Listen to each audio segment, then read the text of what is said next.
Hello, everybody. We are now live. I wanted to make sure we didn't run into Jane and Diane, and I'm so sorry. I'll have to watch yours after tomorrow because I last minute preparations. You know how it is. um, I have to say, I'm not. I wish I could name everybody by name, but I absolutely cannot. But I am so grateful for this opportunity to be part of this right now. And I'm seeing so many names in the chat of people that have been friends from way back in my beginning days. So I'm super excited to have you here and joining in with us. Um, we decided that we wanted to talk about the media, the impact the media has on these wrong cases. So, oops, I need to mute my. I need to mute. There we go. I needed to mute my YouTube thing. Sorry. So we decided we wanted to talk about the way that the media has impacted some of these wrongful conviction cases that a lot of us are following. So we are going to start with some slides, and Cherie and Alice and Katnit have all been working to try to put these together, and as usual, they've done a great job. So I'm going to go ahead and start sharing the slides, and we're just going to switch off reading the slides. So enjoy. I hope you guys enjoy what we have. So keep talking till they're walking, April 25th, 2021. And I'm going to just say that maybe this is going to be the first of many. The part one will be the introduction, and then we will have some videos and things that I have prepared for you when we're finished talking here.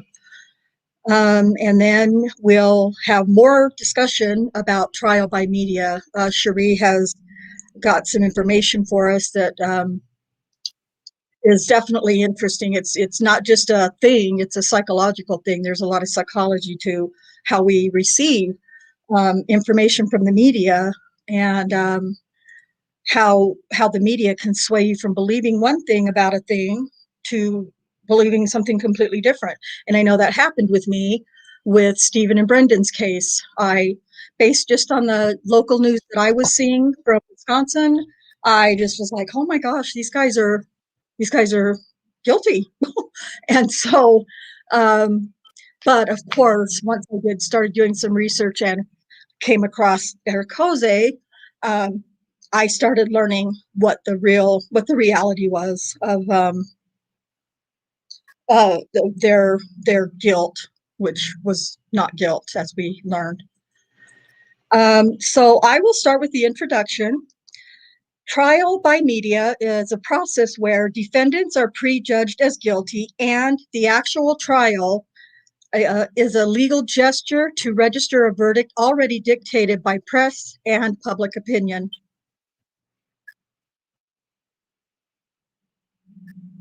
Talk about the media, the impact the media has. You got this, Sherry? Introduction.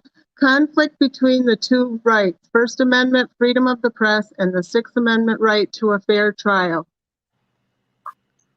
There's a conflict. Yeah, there's a conflict there. So I hadn't thought of it that way until Cherie pointed it out to me, but it's a real thing. So Alice?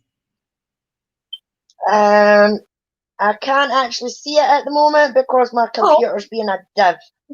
Okay, that's fine. I'll read it. So where media coverage has threatened the fairness of a trial, the Supreme Court has always been free to decide that conflict as they see fit. The court used to defer to the Sixth Amendment right to fair trial back in the 1960s, but currently not so much. Free speech, justifications, mass media, and fair trials. Free speech, justifications, mass media, and fair trials. Question: does unrestrained media now always serve the goals of free speech? Answer: no. Categorically, right? Yep. In fact, the media too often uses its freedom in a way that directly undermines the values underlying the right to free speech itself, with using human dignity, the state's duty to secure equal respect to the basic rights of all, and the foundations of a democratic society, among which must be the rule of law, a vital aspect of which is the right to a fair trial. On the other hand, restricting the media can actually uphold these values. Reining in the media by the courts should be dependent upon how well the media serves free speech values. Or, to put it another way, when the media is attacking the basic rights of others, the courts should rein it in. Yes, that's a problem that we are having currently in our justice system, right? Where speech is prejudicial to fair trials, such values support rather than oppose restrictions on the media.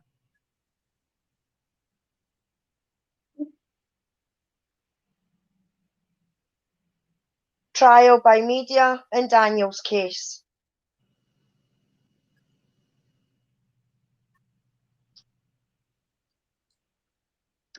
Protesters were chanting so loudly during trial that the attorneys had difficulty hearing within the courtroom.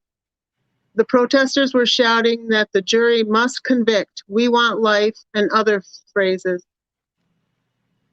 And during that time, Daniel's defense counsel, Scott Adams, was admonishing the judge to please.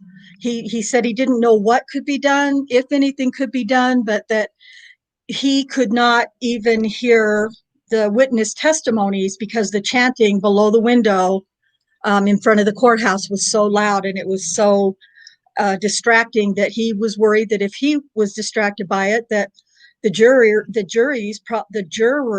probably were as well. And Judge Henderson, basically, or excuse me, former Judge Henderson, I love saying that. He just kind of like shrugged it off and said, "Well, you know, I'll just tell the jurors not to listen to it." So he pretty much did that. He just told the jury, "You know, I know that you can hear it, and I know that it's distracting, but just put it out of your mind." So, you know, of course they did, right? No intimidation.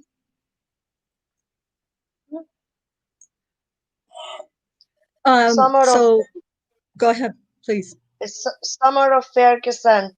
This was all occurring during the summer of Ferguson, when riots made the nightly news. There were riots in many areas of the country due to police officers shooting an unarmed black man and lack of accountability of the killings. And in Michelle Malkin's Daniel in the Den, or during the interview that she had with Kim Davis and Rocky Gregory, she specifically asked them if there was any influence on if the detectives believed there was any influence on the jury during or public opinion or all of those things during the investigation and during the trial. And she was speaking, I'll speculate here, I believe she was speaking pretty much about racial tensions that were occurring during the time.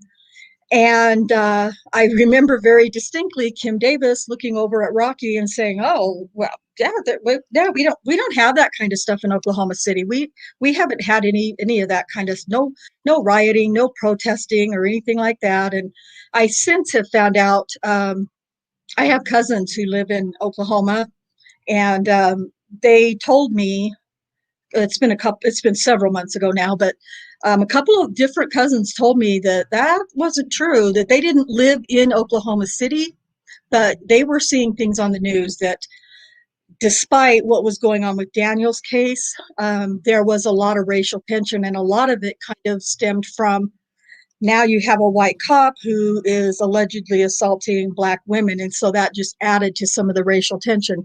But don't worry, because detectives Gregory and Davis assured you that there was no racial tensions during that time. The concerns was the impartiality of the jury, that it may be compromised by extraneous information, disrupting due process and resulting in an unfair trial. Could these groups, each deeply invested in justice, have inadvertently bolstered an unsound conviction? And was the most damning evidence not the evidence at all, but simply the sheer number of the accusers? And a reminder, or to those of you who aren't very familiar with Daniel's case, there were 13 alleged victims in this case, and they were all three victims' case testimonies were heard in this one trial. So Daniel had, even though it was a trial, it was like 13 trials in one, and it was very, very. That was one of the contentions that a lot of people still ask today. How could 13 women lie? So we will just leave that for a little. Well, I'll just talk about it now. So I have 5 masks left that I have made for Daniel for his hold on, trying to get all ready here.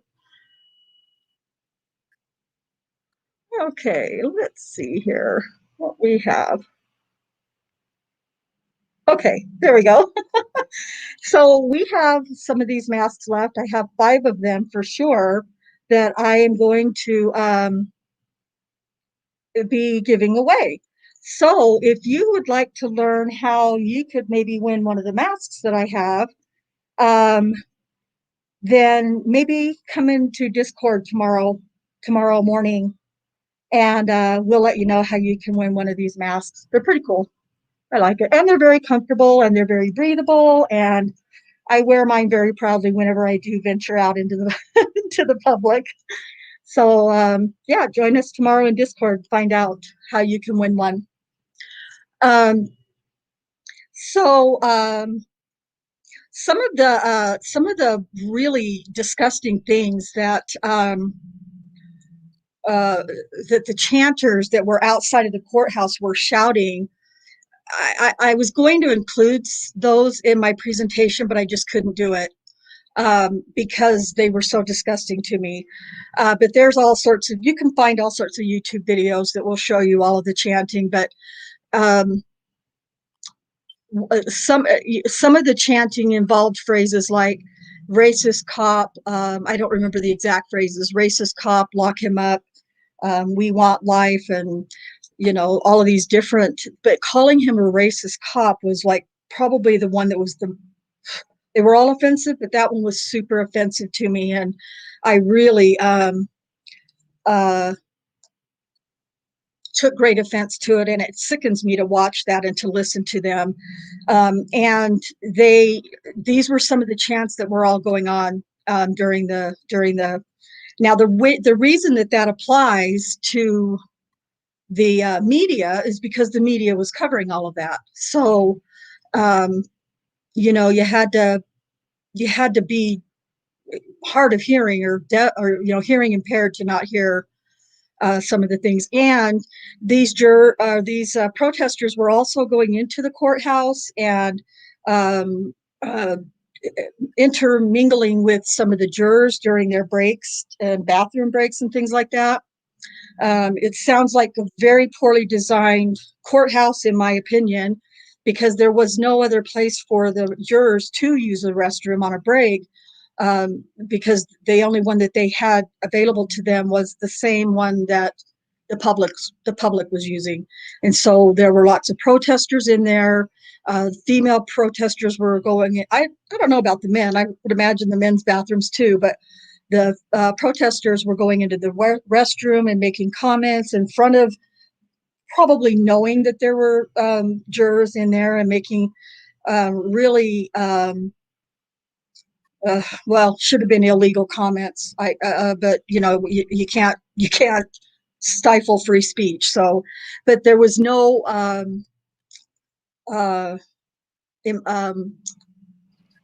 nobody was watching to make sure that the jurors were being protected from the public. And so it's really doubtful that they had any breaks, lunches, restroom breaks, or whatever, without hearing things like that from different people from the outside. Not to mention what they could hear just from the window below when they were sitting in the jury box. But it is important because mixed in with all of those as well, the jury, the public, and everything were reporters. And on the local news, there was nightly for weeks and weeks, I'm sure months, talking about vilifying Daniel. By sheer, even if they didn't believe what they were reporting, but I'm not a fan of the media, but even if they didn't believe what they were reporting, they were putting it in everybody else's minds. And that's what they do. That's, they want to inflame the public, and they like to give the titillating, dirty information to try and, you draw in viewership.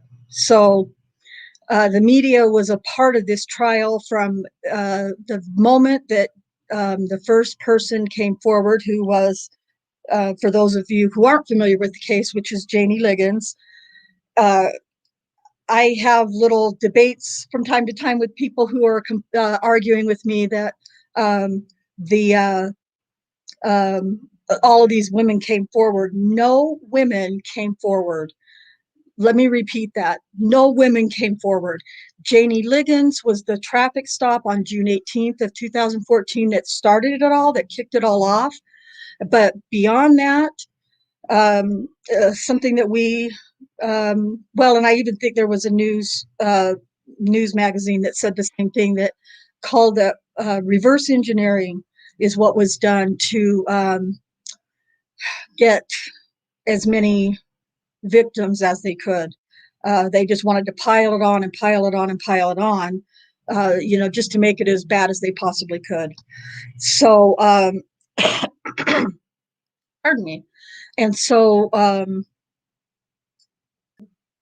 Janie Liggins reported that on the morning of June 18th, 2014, and she 3 days, let's see, that was on the 18th. On the 23rd of June, she went to the news media. I really sorry, I don't recall which one it was, but sorry, I guess I'm staticky. I'm hoping that I'm moving around a lot. Sorry. If it's bad, somebody let me know so I can try to do nothing, because it won't. I don't have any way to fix it. I know, Jack. I know all the things I'm supposed to do. I'm working on it. But she went in silhouette and reported it to. Oh, you know what? I know Kat's going to drop a link for it, so I'm going to let you guys find that. I'm really sorry. But anyway, she said that she wanted to report this because even though it had only been a few days, she was under the impression that nothing was being done, no investigation was being done, and she was just really upset about it. And so she went to the media. She had I believe it was a cousin or a nephew who was a Oklahoma County highway patrolman or sheriff, highway patrolman, I believe. And she also had a cousin who worked at the Spring Lake division where Daniel actually worked from. It's bad. Oh, I'm really sorry. I don't know what to do. Is everyone else out there? Is it bad in YouTube? Is the staticky really bad for you guys? Sorry. I'll try not to move. I'll sit on my hands. I can't do that very well. Anyway, hopefully it can be, you'll be able to hear it. I need new stuff. What can I say? So, another part of the problem was, I'm distracted by the sound problem. You know what? I'm going to jump out and come back in, and I'll let Alice and Cherie share some thoughts and opinions for a few minutes.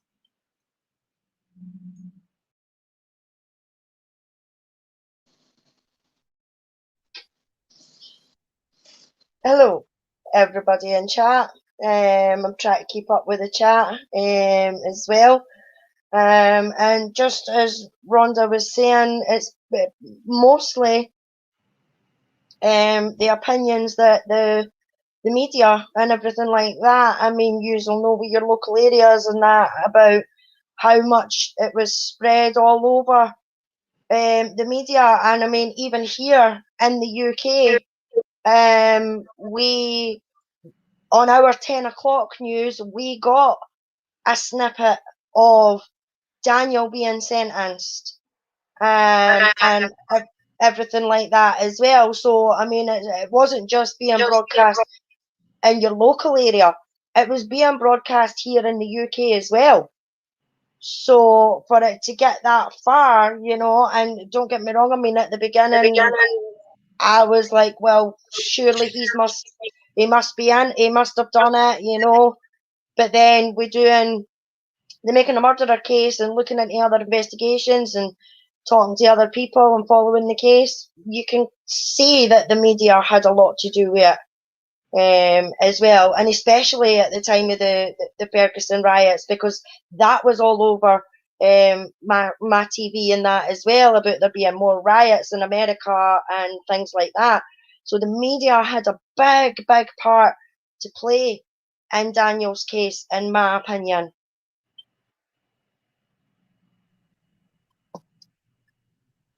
Yeah, I thank you. I wanted Alice to share that because it was a pretty big deal to me that it wasn't just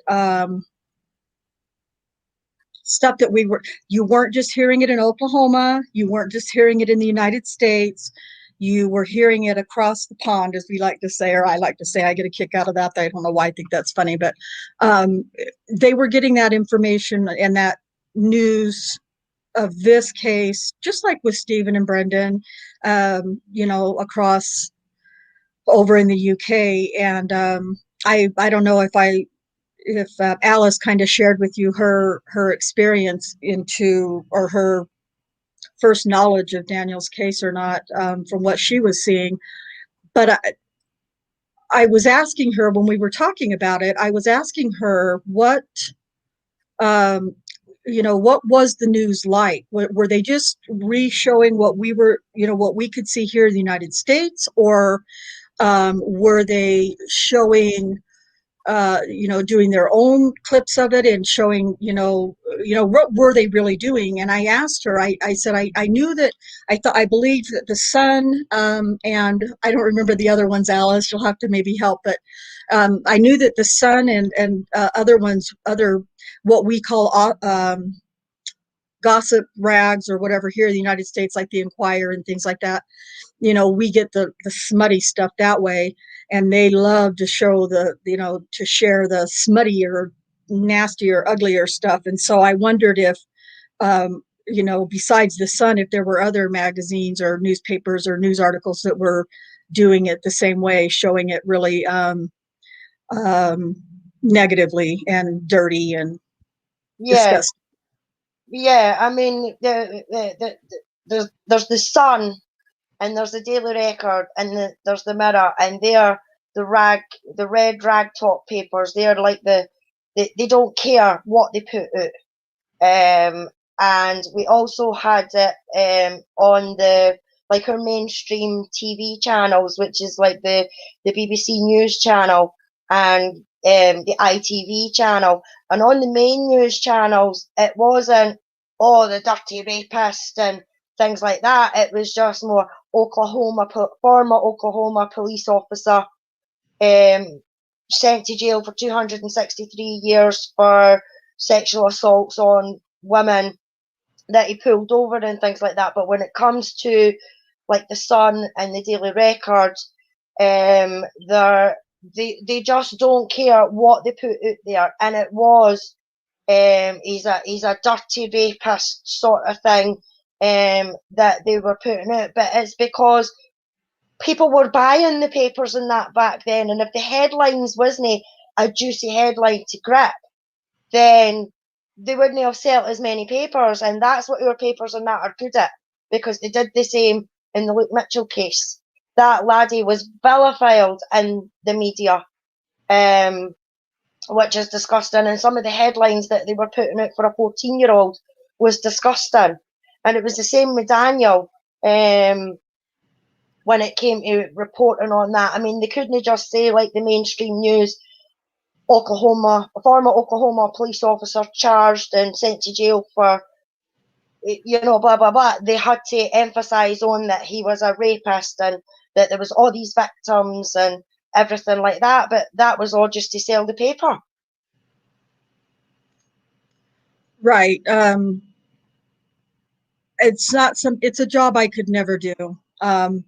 There's times I feel like, I feel like I write really well or fairly well, or, I can't really speak really well in sentence form because my mind gets lost in different thoughts. It goes in 5 different directions and I can't say all the different things in the directions. But when I sit down to write something, I feel like I can write fairly well. And I used to think about, gosh, maybe I could be a print journalist, do stuff in print or articles or, something years ago, way long time ago. But I could never, the more I learned about how you really, not all of the different kinds of media, but how I learned how you kind of got to be dirty, just like to be an attorney, prosecutor, or maybe even defense. Obviously, defense attorneys have to do some, what's the word, untoward things as well, to try to prove that their client is innocent or shouldn't be found guilty or whatever. But it was just something I just thought, man, I don't know. I kind of say what's on my mind.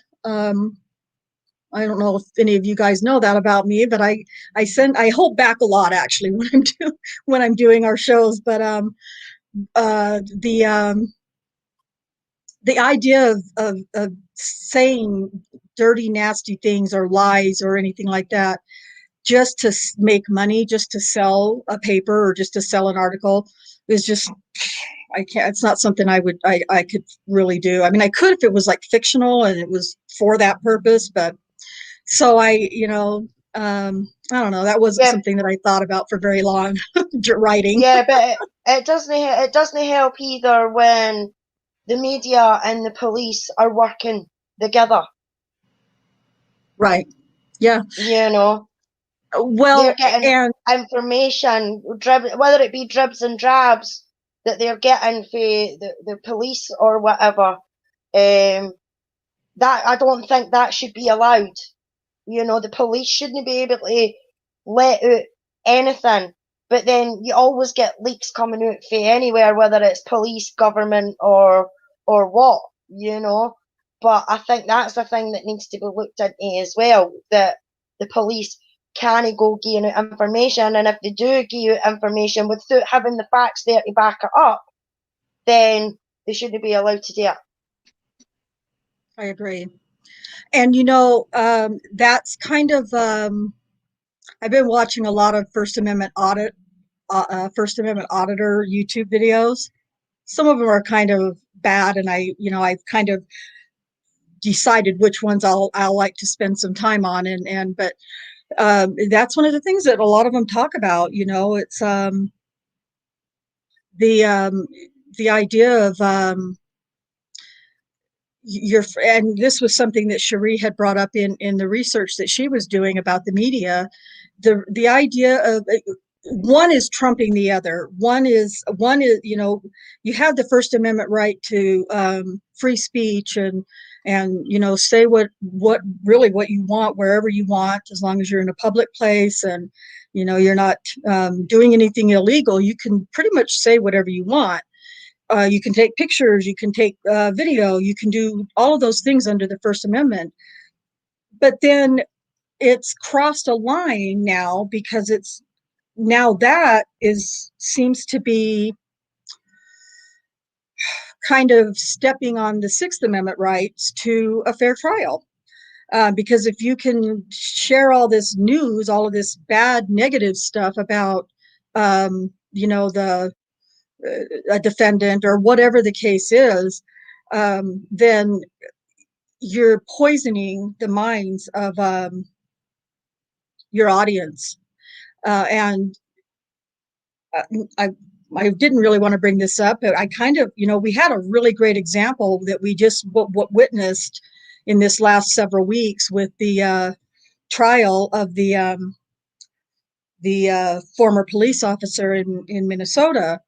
And wow, there was a lot of stuff. And I watched the original video by accident. I shouldn't say by accident, but I came upon it and I was like, oh my gosh, what is this? So I watched it.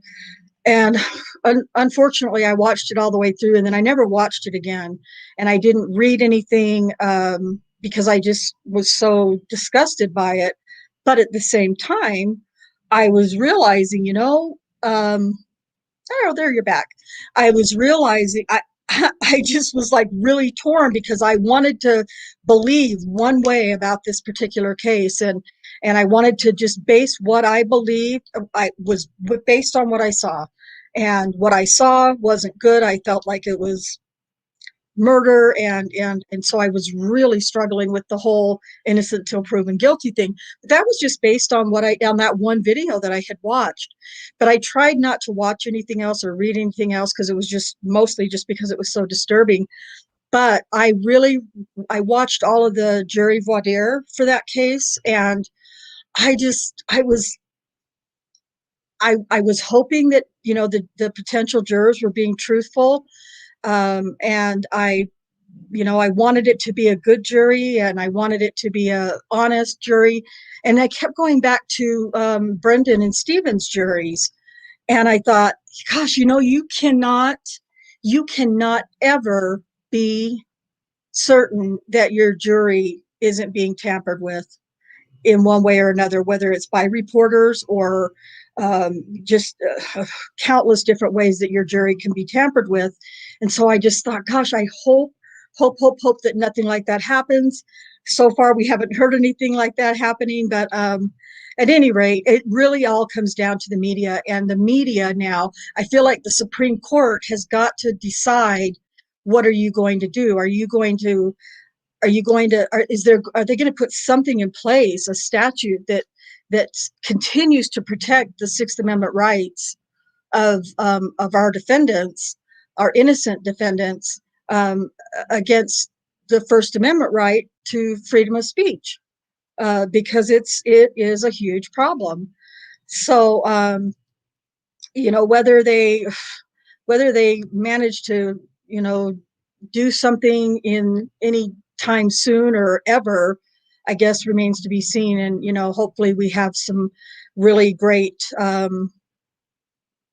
people coming into power now, or in power now, that can really make some changes, Yeah, because our criminal justice system is suffering.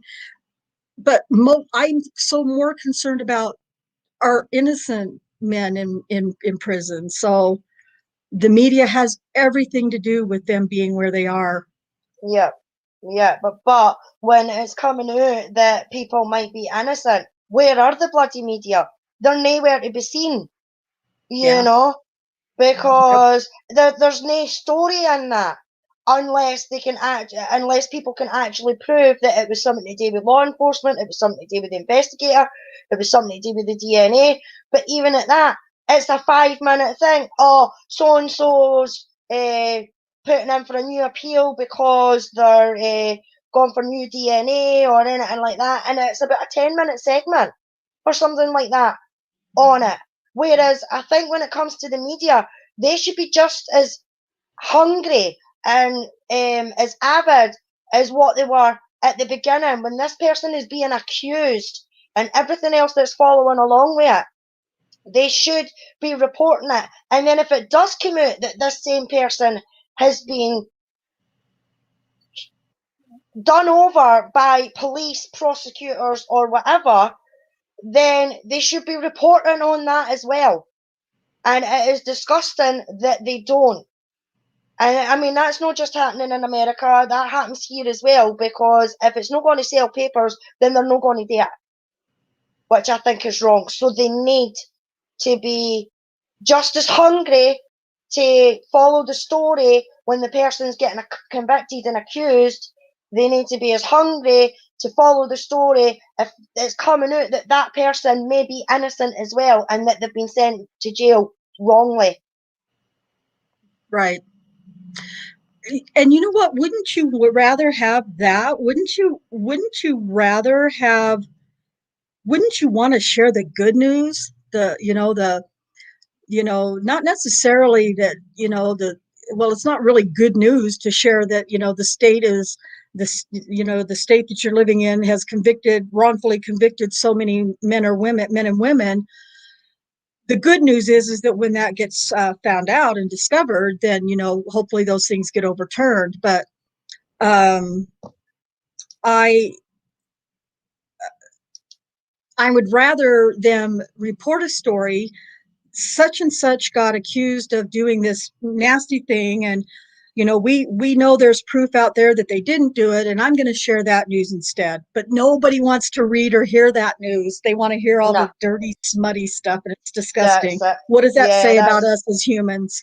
yeah, definitely, definitely. Now, Rhonda, one of the reasons why we're here, and why we've been doing this sort of segment is for the keep talking till they're walking, That's right. and in remembrance of the beloved Cozy. Now, I didn't know Cozy myself, personally. I know a lot of people out there did.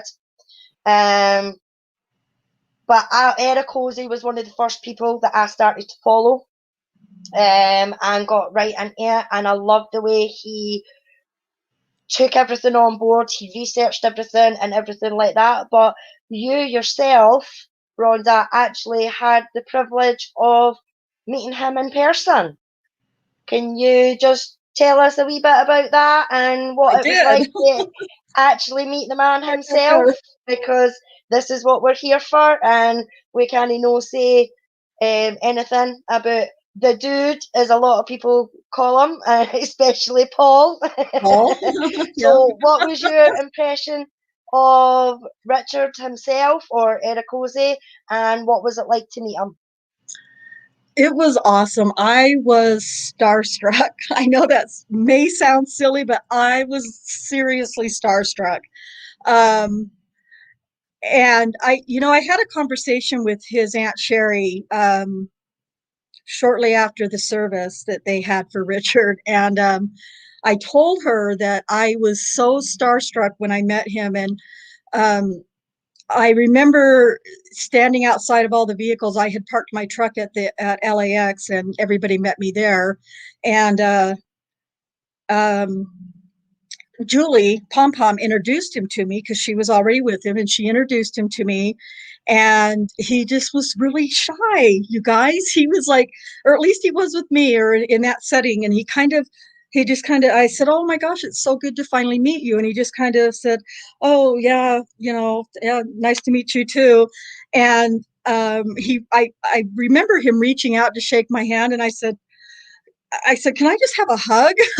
I know we don't know each other, but can I just have a hug instead of a handshake? Because I don't know, I had watched so many of his videos, and I was so inspired by him that I felt like I knew him. And I'm sure, I mean, obviously, he doesn't feel that way about all of us necessarily, but I know how much he really loved his audience, and I know how passionate he was about this case. Well, all wrongful conviction cases, but at the time we were really in deep with Stephen, and of course Brendan. Um, and I remember, as we were walking around and doing the different activities that we were doing, um, to all the different places that um, we took pictures for that banner tour. Just I did, we were on the strip in Hollywood taking pictures of all these famous Hollywood places that people want to get a picture of, and I'm thinking, but I'm with Eric Jose. You guys don't understand. This is like a big deal to all these Hollywood people. Other tourists and other people in Hollywood are walking around, and they're looking for the what is it, the Walk of Fame where they have the stars or whatever. And I'm like, but I'm with one of those guys. I'm with the star. You guys are the ones missing out because I'm with the star. And it was really awesome. And one of the really exciting things about it was, that you guys remember, that Eric Jose was very, he didn't like ignore guilters, as we call them. He didn't shoo them away. He didn't try to battle with them or anything. He really, really enjoyed good, healthy, honest, respectful debate with them. And one of the very few, well, honestly the only one I know of, guilters um, that was really active in the discords and everything at the time in the community was Falcon. And wow, so I was starstruck twice that day. It's just like I got to meet Eric Jose, I got to meet Falcon. I just felt like I just felt like a really lucky girl.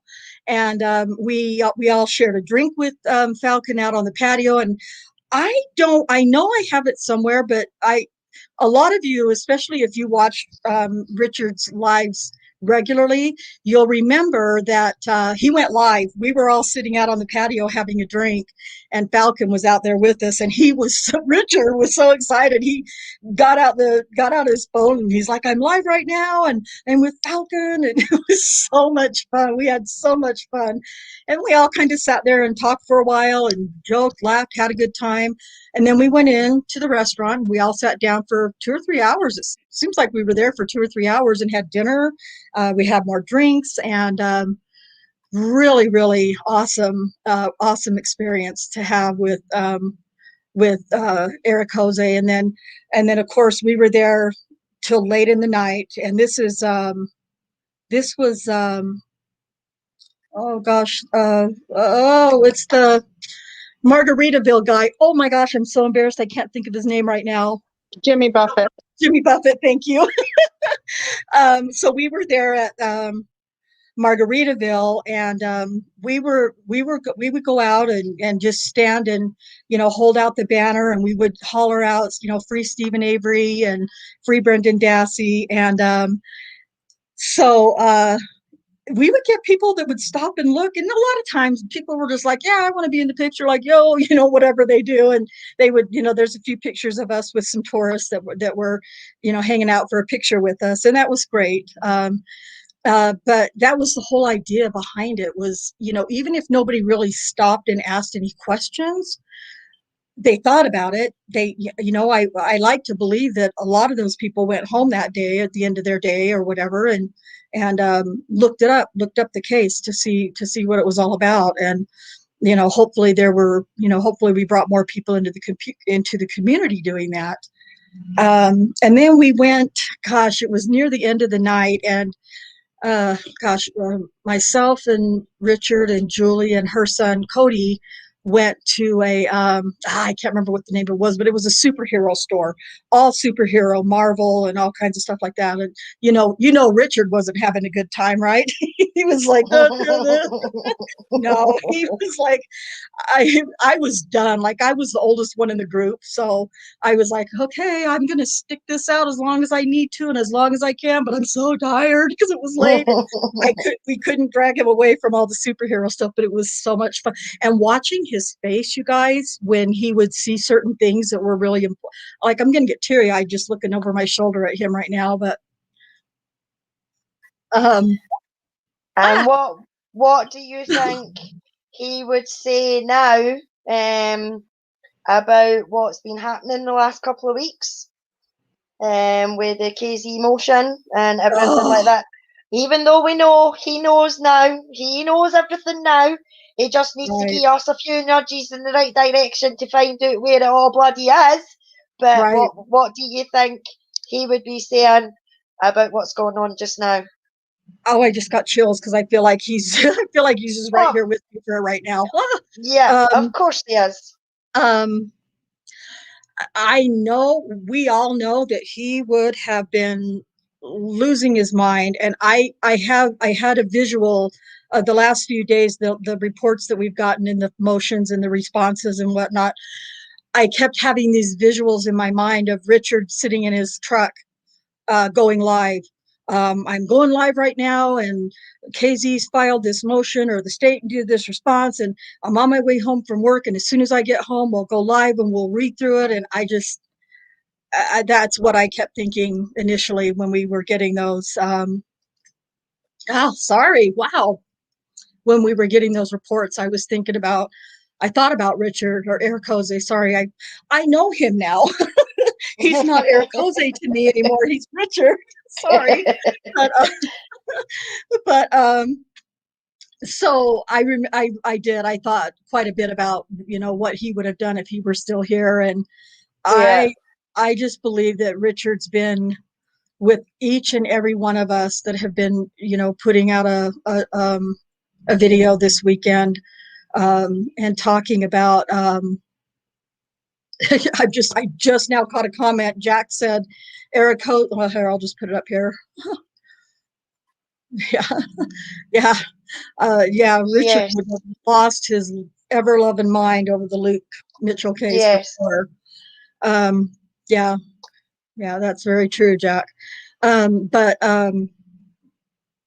it's just, it's sad in many ways that he's not here to share that with us personally. But I feel his presence very much, and it's not just because he's over my shoulder here. I really do. When I'm getting chills, like I'm getting chills now for the last 10 minutes, I feel his presence. And I'm so grateful for the opportunity. I went to another banner tour that we did 2 months later in December.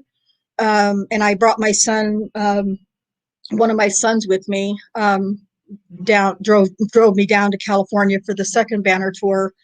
It wasn't quite as successful, but you know what? Didn't matter, because we had a blast, and my son got to meet Eric Jose. So, and when I called him the day I called my son, the day that Richard passed away, and I told him, oh, I can't repeat the words he said, but he was upset. He was just as upset as any of us. And, we talked about it again this afternoon, how cool of a guy, that he was, and he really enjoyed the time that he got to spend with Richard that day, and get to know him a little bit too. And then, of course, that T-shirt. I had just moved to California when Richard had only a few of those T-shirts left. Asked me about the control question, and he said something about it on his live. One of his lives that I had watched, and he said he had a few left, and he had, I don't know if I have the color you want or the size you want, but I've only got, if you want one. So, oh man, as soon as I knew what his email address was, I was like, and so I ended up getting one of those. I felt like I'm one of the lucky ones, I'm just a lucky girl. So, um, I owe, just like many of the rest of you out there doing your own videos, I owe my ultimate love and passion for Daniel's case to Richard. Jack and from Foul Play had introduced me, or told me about the Holtzclaw case, and I watched Daniel in the Den, and of course I was furious. And then it was maybe about some 3 to 4 weeks later, Richard started talking about the Daniel Holtzclaw case, and I don't know if Jane remembers this or not. But I remember the live when Richard said that he was going to start looking into the Daniel Holtzclaw case, and he said, if there's anybody out there in the chat that that wants to help me with this research, and let me know. And Jane and I were like, I had just learned about it, and I was like, pick me, because I was really, really so affected by Daniel's case. And so we really had just kind of started getting into it. Richard was putting out at least 1 or 2 videos a week, if not more, about Daniel's case, and I was still terrified. I was still terrified to start a YouTube channel, but I, yeah, you did tell me, Jack. But Paul had said something earlier, and I shared this with Paul a few days ago. Paul had said something months earlier when I was on one of Richard's shows. talking about, I'd been wanting to do a podcast or a YouTube or something for years before I even knew about Stephen and Brendan's case. I just felt like it was something I wanted to try and do, but I didn't know what I would do it on, or what I would talk about, and I just knew that I wanted it to do something with true crime. But anyway, I was talking at the end of a live that I did with Richard and Paul one night. I think it was sometime in December, possibly, of 2019. I said that we were finished with the live, so we were backstage chatting before we all left the StreamYard, and I said, I really want to do something. I'm just, I'm so afraid. I'm so scared. I don't, wouldn't. And Paul, I remember Paul saying to me, Richard and Paul both, but Paul really spoke up and said, what's the worst thing that happens if you do it? Or, if you don't do it, then you'll never know. And so I just thought, oh, okay, yep, made sense. But then when Richard started talking about Daniel's case and, that he was going to start working on it. We had conversations. Richard and I had some conversations about, different things and trial transcripts and this and that. And I remember when Richard passed away, somebody in Daniel's community, Facebook community, was really, really sad. And I remember him saying, now who's going to talk about Daniel's case? And I thought, you know what, this is the time. I have to do this now. Mitch was working on it. He was doing other cases as well. And I wanted my channel to be just about Daniel. And so I thought, this is my challenge, and this is what I think Richard would want. I hope. I hope he's, Yeah. cheering me on and giving me Yeah. advice that I can't hear, and Oh, opinions. yeah. But I hope that I am, getting to the place where I'm starting to do justice to what Richard started with Daniel's case. Yeah. Yeah. So, And I mean, he would be very proud. Because he was a big part of the wrongful conviction community. And as you says, he might have started out on the Stephen Avery case and everything like that, and the Brendan Dassey case, but he ventured into other things like the Amanda Knox one and Daniel's case, and then he also did the Eagle Nation as well. And he would encourage anybody to take up the mantle in a sense, and I think that's where a lot of the YouTubers and that still go. They still go to Eric Ozee because they see how he done it. They see how he brought things to the forefront. And I think for all the YouTubers that have came after him, including yourself, are all fantastic and are all doing a brilliant job trying to keep everything out there. So we've only got a few minutes left, I think. So we'd just like to say again about there is the Richard Mcadam Foundation, and it's a non-profit, so it's donations. So if anybody can spare a few bucks, then please do. I'm sure our supermod Catnip has been dropping the links in the chat left, right, and centre. And I think the day has been absolutely fantastic. And I'll leave it up to you, Rhonda. thank you for thank you for taking over and interviewing me, I guess, in a sense, because unfortunately, I hate to say this, but the presentation that I had been working on, my program crashed. So it didn't end up getting ready. I'm going to I'm going to redo the parts of it that apparently crashed it or whatever. I don't know. I was trying to do too many fabulous things with my little computer today. And so what I'll do, though, once I do get it repaired and get it fixed, I will put it in Discord. So if you'd like to go and look at the presentation another time, you can do that. But yes, just to echo what Alice said, please, if you're able to donate to the Richard Mcadam Advocacy Foundation. Let's help everybody who wants to do a YouTube. Let's help everybody do it. Everybody, there's never too many YouTube creators talking about the same case, because all of us bring a different thing, a different way of presenting the information. And so you can't have too many. So if you're able to donate, that would be fabulous. I know that that the foundation would, or the creators of that foundation would appreciate the help.